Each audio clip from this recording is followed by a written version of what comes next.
Que a paz e a graça estejam com cada um. Vocês já ouviram esta frase, sabe com quem você está falando? A gente vê muito em filme, né? Vamos orar. Santo Deus, maravilhoso Pai, mais uma vez na sua presença, queremos agradecer e pedir que o seu Santo Espírito, Pai, venha dar a sabedoria, o entendimento da sua palavra, que possamos ouvir, entender e ser praticantes da sua palavra, ó Deus. Em nome de Jesus Cristo, amém. Então, essa é uma frase muito usada, talvez o nosso irmão Barroso, quando estava na nativa, ele deve ter ouvido muito essa frase.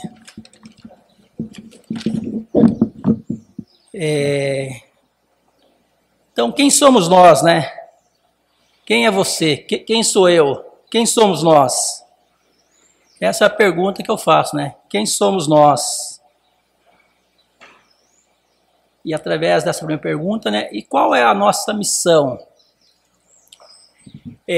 Jesus, ele perguntou para os seus discípulos lá em Mateus, Evangelho de Mateus, capítulo 13.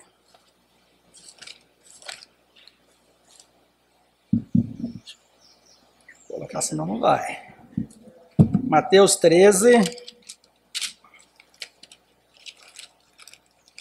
Desculpa, Mateus 16, versículo 13.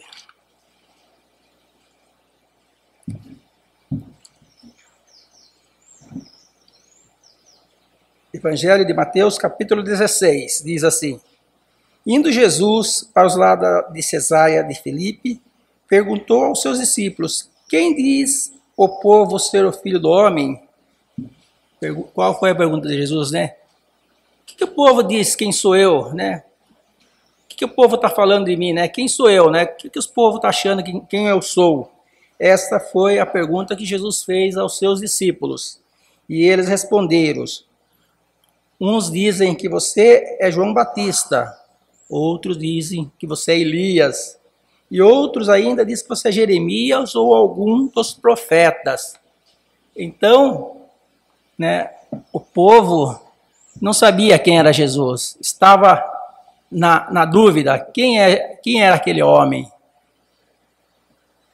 Aí Jesus fez a pergunta aos seus discípulos: E vocês, quem diz quem eu sou? E Pedro respondeu que Jesus é o Cristo, o Filho do Deus vivo. Então esta é a confissão de Pedro, né? Quem é Jesus? É Cristo, o Filho do Deus vivo. E qual que era a missão de Jesus? E qual que era o propósito de Jesus? Lucas, capítulo 19, versículo 10, Evangelho de Lucas 19, 10, diz assim: Porque o Filho do Homem veio buscar e salvar o que estava perdido. Então, nesse trecho aqui, nós descobrimos, né, quem ainda não sabia ou tinha esquecido, quem é Jesus. Então, Jesus Cristo, o Filho do Deus vivo. É o princípio de todo o Evangelho, é a base do Evangelho, né? Que Jesus Cristo é o Filho do Deus vivo. Então, este é o Jesus. Então, já sabemos quem é Jesus. E a segunda pergunta, né? Qual é a missão de Jesus? Buscar e salvar o perdido. Então, sabemos quem é Jesus e qual é a sua missão. A pergunta ainda, a outra pergunta é: quem é você, né? Quem sou eu, né? Quem somos nós? Pedro, ele já respondeu, né? Como ele respondeu de imediato a Jesus ali, ele já responde de imediato para mim também. Lá em 1 Pedro 2, 9, ele respondeu de imediato para Jesus, né? Quem era Jesus? É o Filho do Deus vivo. E E eu fazendo essa pergunta, ele já responde para todos nós, né? Quem somos nós?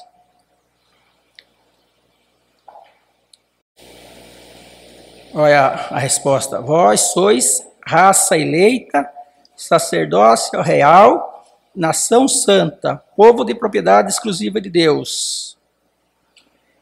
E a missão aqui, a fim de proclamardes a virtude daquele que chamou das trevas para a sua maravilhosa luz.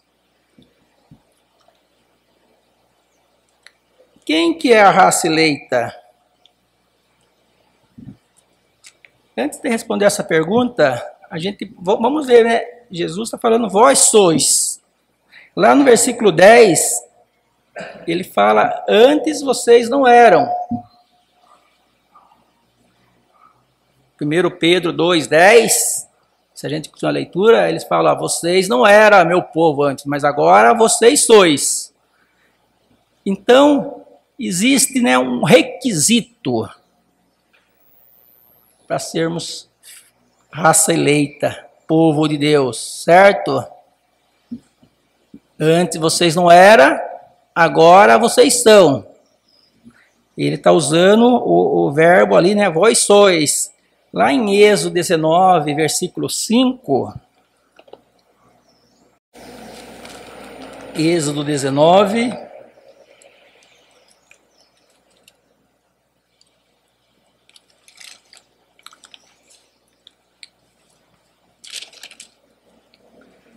Deus, né, ele está falando com Moisés, ele fala assim, agora, pois, sede diligente, se ouvirdes a minha voz e guardardes a minha aliança, então sereis a minha propriedade de peculiar dentre de todos os povos, porque toda a terra é minha, vós sereis reinos e sacerdotes e nação santas.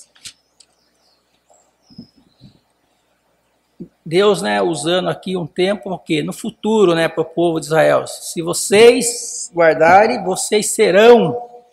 Aqui, Pedro está falando para nós, vós sois, ou seja, ele está falando com quem já cumpriu um requisito. Pedro está falando, se a gente lê no começo da carta, né, a quem está direcionada a carta, ele está falando com os eleitos, com as pessoas que já obedeceram ao Evangelho, as pessoas que já aceitaram Jesus. Então, qual que é o requisito para realmente nós darmos essa carteirada? Eu sou raça eleita. Posso dar essa carteirada? Posso, né? Se eu cumprir, né, um requisito. Qual que é o requisito, né? É aceitar Jesus Cristo como meu Salvador. Lá em Atos 2:38, né? Atos 2:38.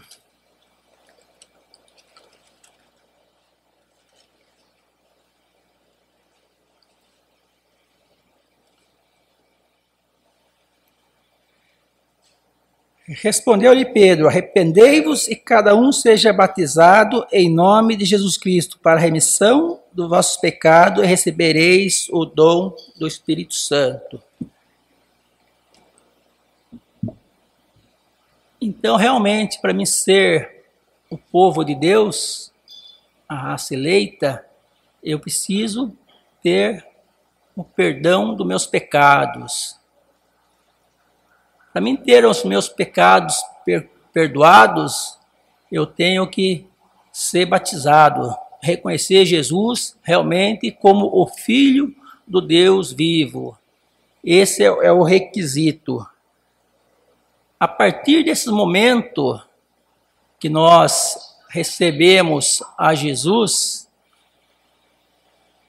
realmente nós somos, né, essa raça eleita.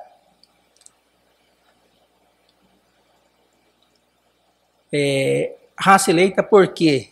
Porque Deus, né, ele demonstrou esse amor por mim, por você e por todos que aceitam a Jesus. Lá em João 15:16, diz assim, não fosse vós que escolhesse a mim, ao contrário, eu vos escolhi.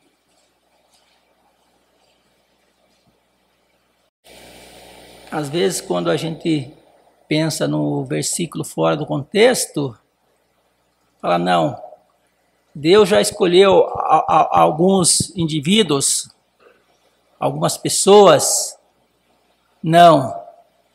Deus, Jesus Cristo, ele morreu por todos. Poucos, né, alguns vão até ele, né, mas todos que obedecerem a Jesus Cristo, esses Deus já escolheu. Então, qual que é o requisito? Jesus, ele faz a promessa, né? Deus faz a promessa, mas nós temos que fazer a nossa parte também, buscar a Deus. Lá em Êxodo, né?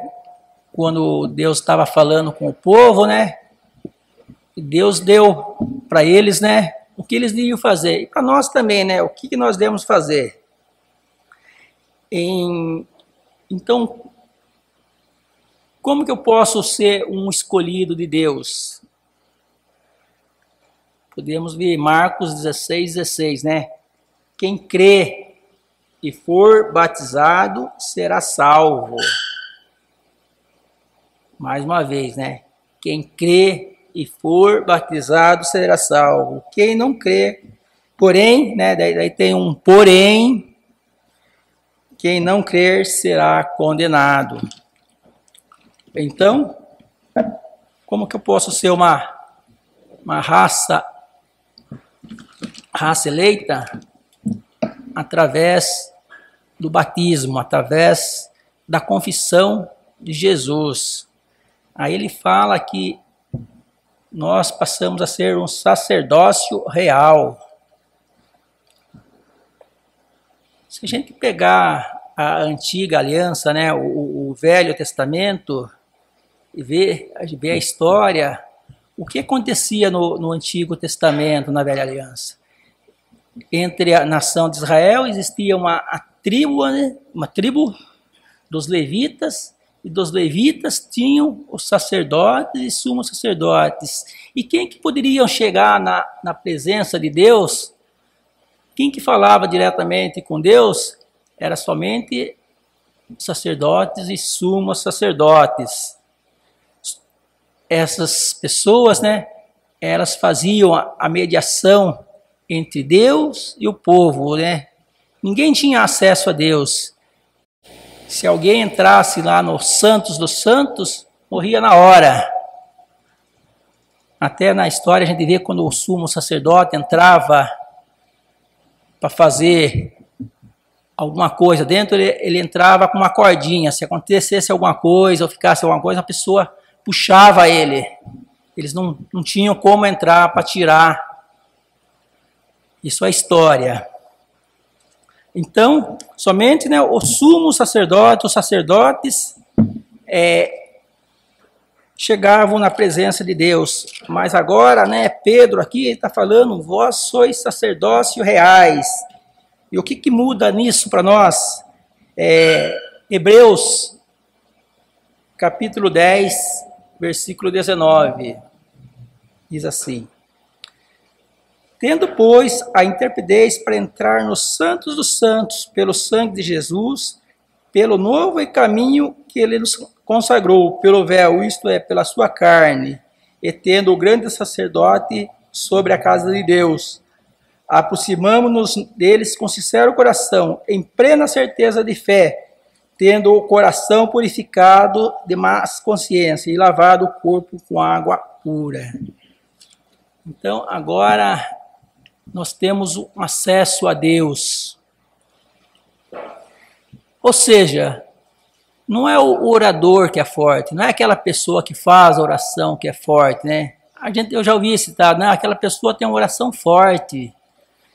Não é a pessoa que tem oração forte, é quem atende a oração que é forte, né? O nosso Deus que é o Deus forte. Temos que chegar nele, né? Podemos chegar nele, porque nós somos sacerdócio real, somos nação santa. O que significa nação santa? somos separados para servir a Deus. A gente vê na Bíblia, né, nas cartas, que sempre eles falam aos santos, né? Quem que é os santos, né? Pessoas separadas. Então, somos separados para servir a Deus. Povo de propriedade exclusiva de Deus. Nós temos um dono, né? Não temos escarrado, temos um dono. E esse dono, como que ele nos comprou? Com seu próprio sangue. Um sangue lá na cruz. Então, quem nos comprou, ele derramou o seu sangue, um sangue precioso lá na cruz.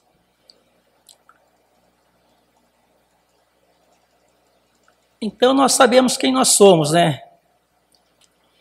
Raça eleita, sacerdócio real, nação santa, povo de propriedade exclusiva de Deus. Mas qual que é a nossa missão? Qual que é a nossa missão?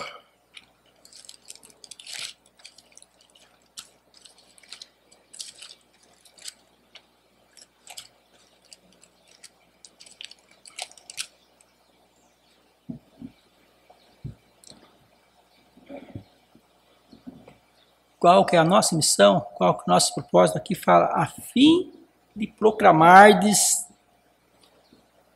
as virtudes daqueles que vos chamou das trevas para a maravilhosa luz. Então, nós temos que proclamar essa virtude. Como que se proclama essa virtude? Em palavras, né? Em conduta também, né? Nós somos embaixadores. Então, a nossa conduta tem que ser de acordo com aquele que nos chamou. Então nós temos essa responsabilidade, né, de mostrar através da nossa conduta, através das nossas palavras, de demonstrar o amor de Deus. 1 Pedro 2:1,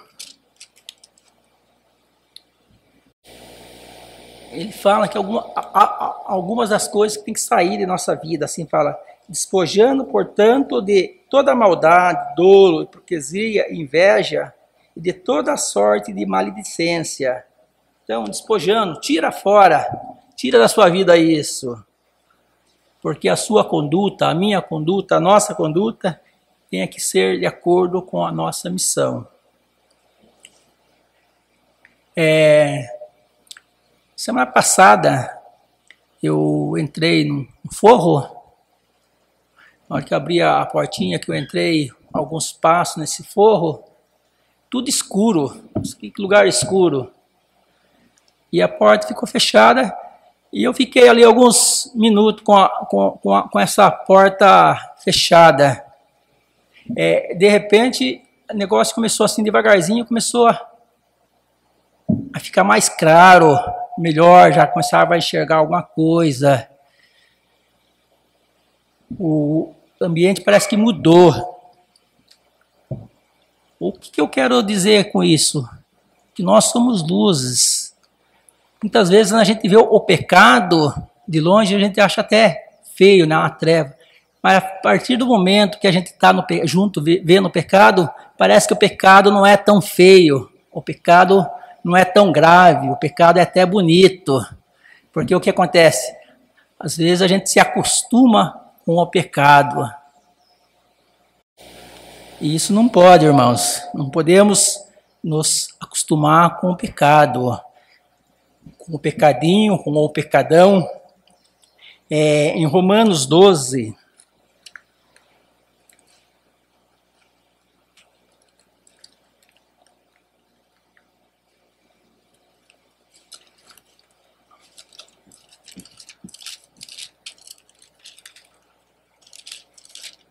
Romanos 12,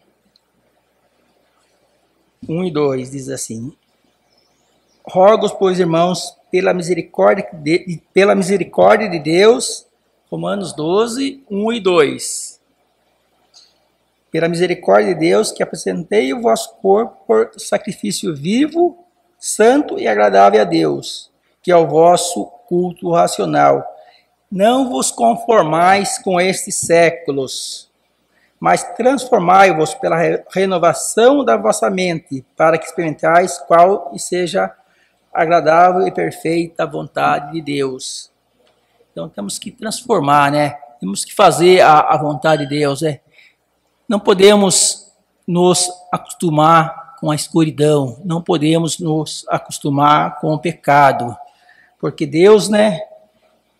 Ele nos tirou, né, das trevas para anunciarmos essa virtude. Então essa é a nossa missão. E a mesma missão que Jesus nos deu, né? Ide, né, por todo o povo, ensinando e pregando o Evangelho. Essa é a nossa missão. Então nós sabemos quem nós somos e sabemos a nossa missão. Que possamos fazer a nossa missão e nunca se esquecer de quem nós somos. Amém? Que Deus abençoe a cada um.